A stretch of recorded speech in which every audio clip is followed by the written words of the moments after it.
Bayard Taylor.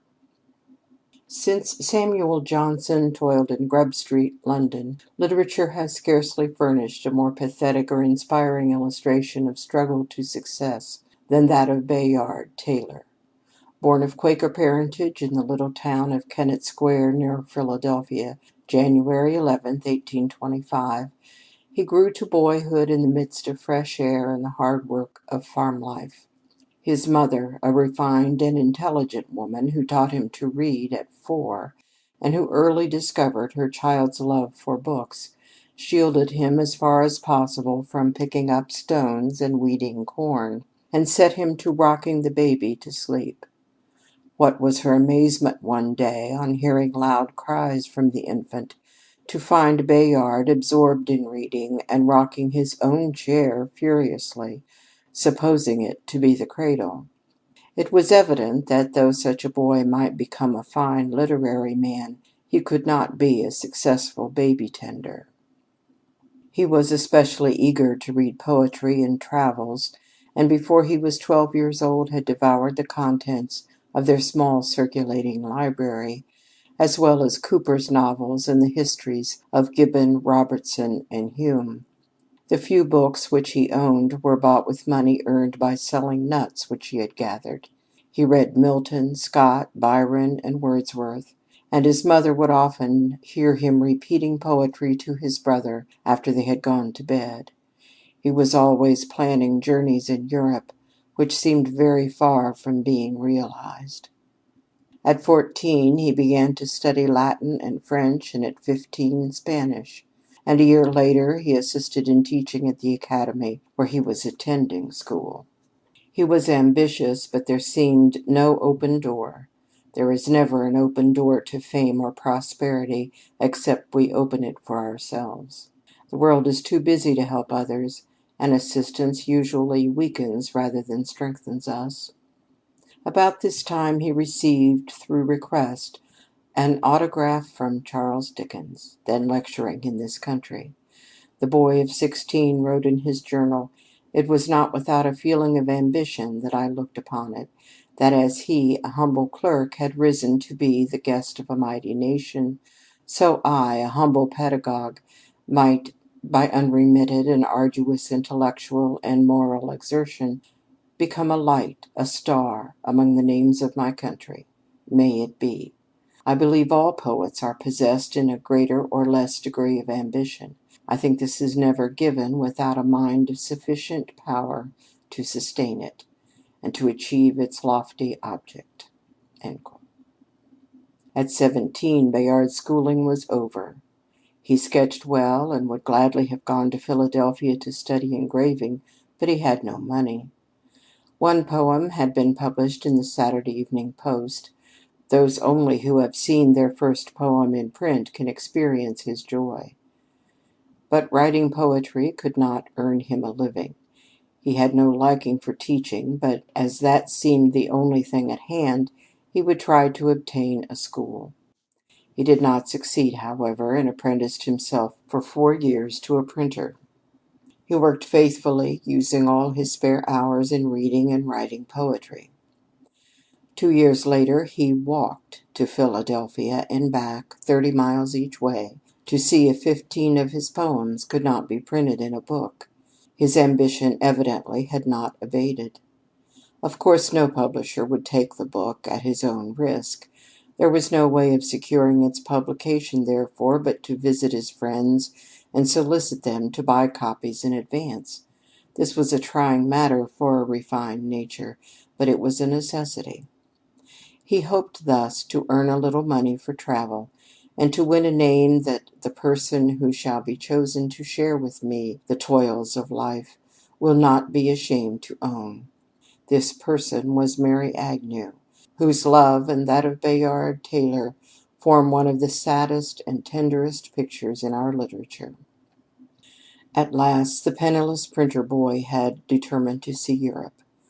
For 2 years he had read everything he could find upon travels abroad. His good mother mourned over the matter, and his acquaintances prophesied dire results from such a roving disposition. He would go again to Philadelphia, and see if the newspapers did not wish correspondence from Europe. All the editors politely declined the ardent boy's proposals. Probably he did not know that unknown writers are not wanted.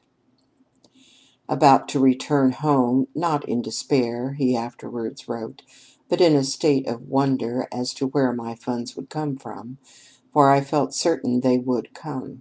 The editor of the Saturday Evening Post offered him $4 a letter for 12 letters, $50, with the promise of taking more if they were satisfactory. The United States Gazette made a similar offer, and after selling a few manuscript poems which he had with him, he returned home in triumph with $150 in his pocket. This, he says, seemed sufficient to carry me to the end of the world. Immediately, Bayard and his cousin started on foot for Washington, 100 miles away, to see the member of Congress from their district and obtain passports from him. Reaching a little village on their way thither, they were refused lodgings at the tavern because of the lateness of the hour, 9 o'clock, and walked on till near midnight. Then, seeing a house brilliantly lighted as for a wedding, they approached and asked the proprietor whether a tavern were nearby. The man addressed turned fiercely upon the lads, shouting, "Begone! Leave the place instantly! Do you hear? Off!" The amazed boys hastened away, and at 3 o'clock in the morning, footsore and faint, after a walk of nearly 40 miles, slept in a cart standing beside an old farmhouse. And now at 19 he was in New York, ready for Europe. He called upon the author N.P. Willis, who had once written a kind note to him, and this gentleman, with a ready nature in helping others, alas, not always found among writers, gave him several letters of introduction to newspaper men.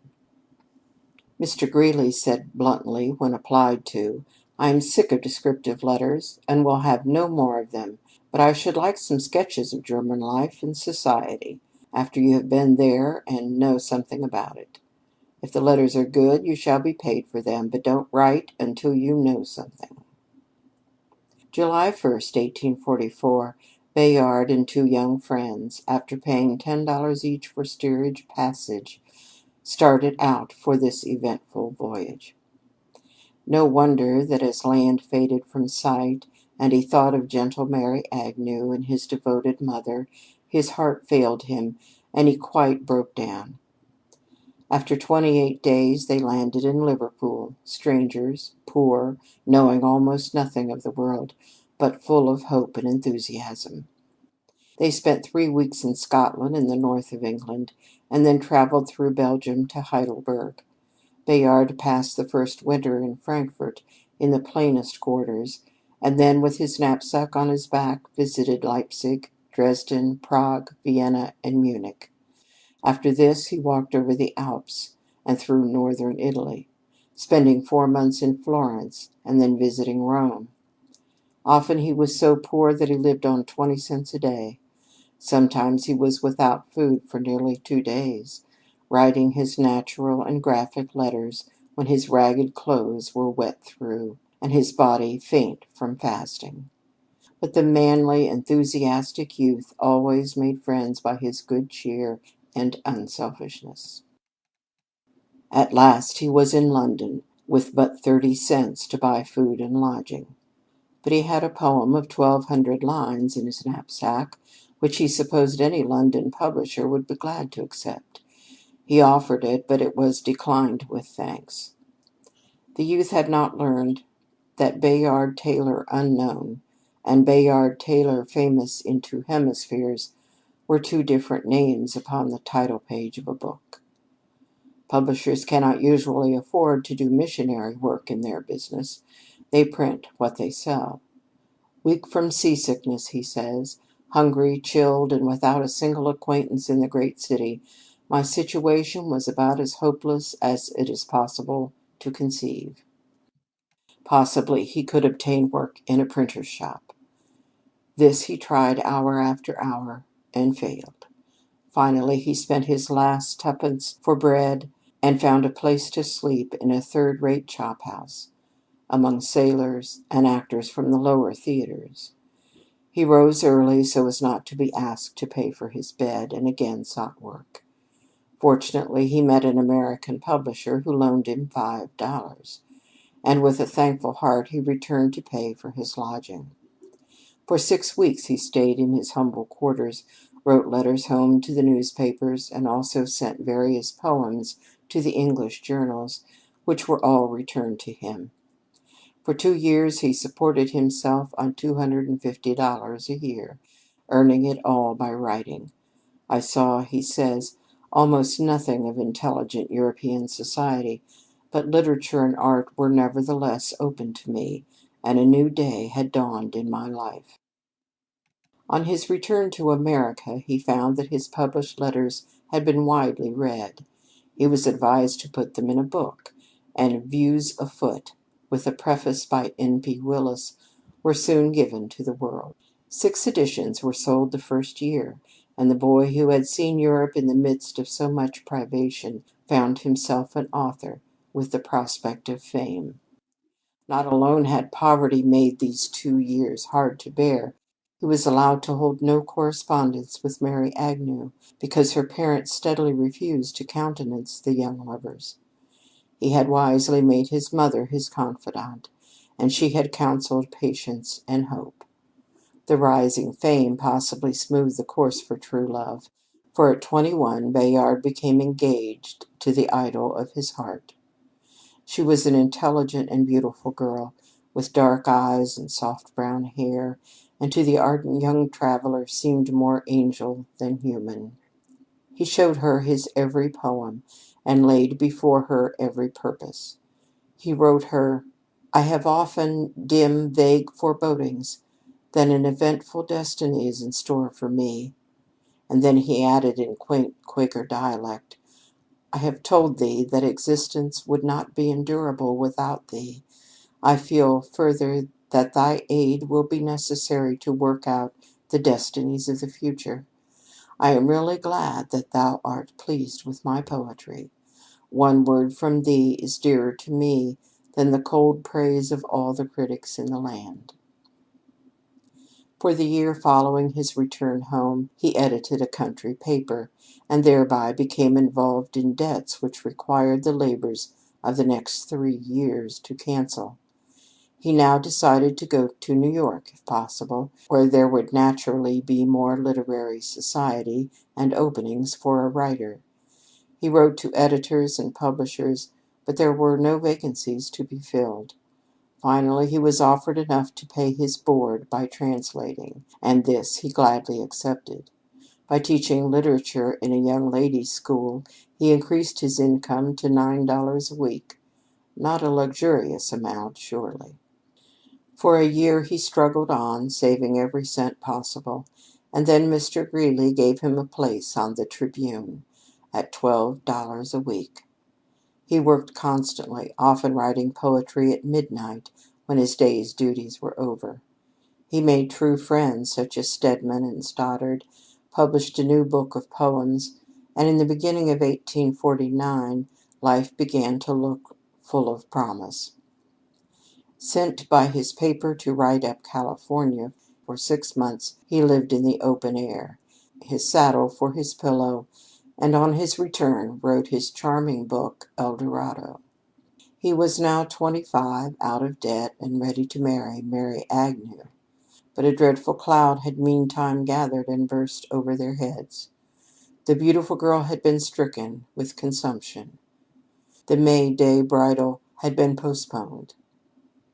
"God help me if I lose her," wrote the young author to Mr. Stoddard from her bedside. October 24th came, and the dying girl was wedded to the man she loved.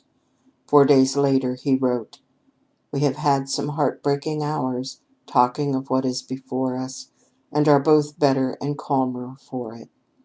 And later still, "She is radiantly beautiful, but it is not the beauty of earth.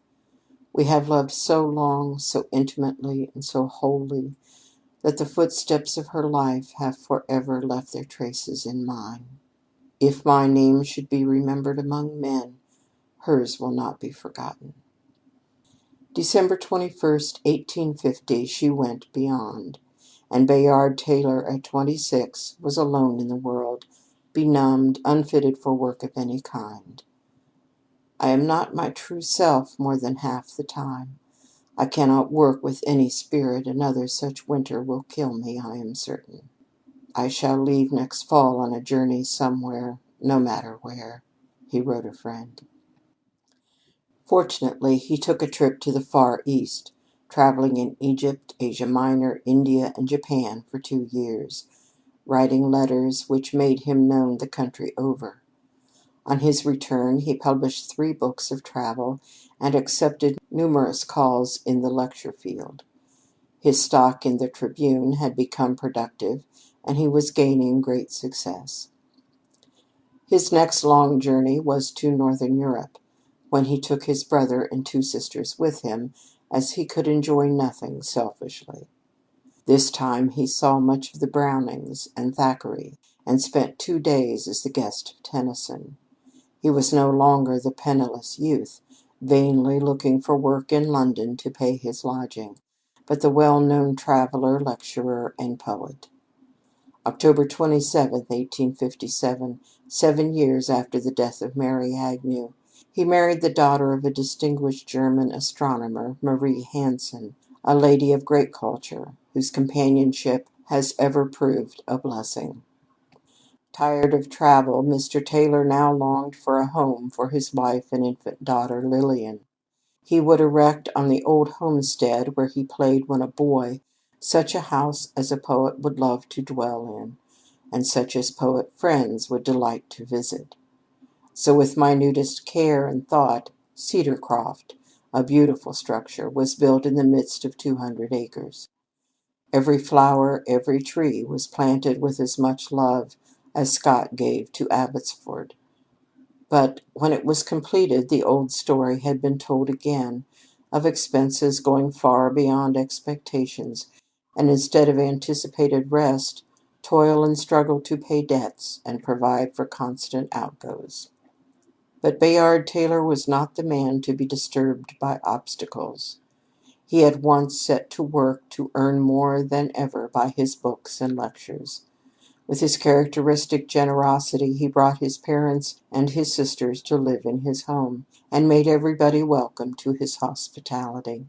The Poet's Journal, a poem of exquisite tenderness, was written here, and Hannah Thurston, a novel, of which 15,000 were soon sold. Shortly after the beginning of our Civil War, Mr. Taylor was made Secretary of Legation at Russia. He was now 40 years of age, loved, well-to-do, and famous. His novels, John Godfrey's Fortunes and The Story of Kenneth, were both successful.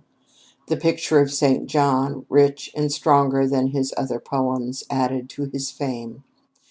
But the gifted and versatile man was breaking in health.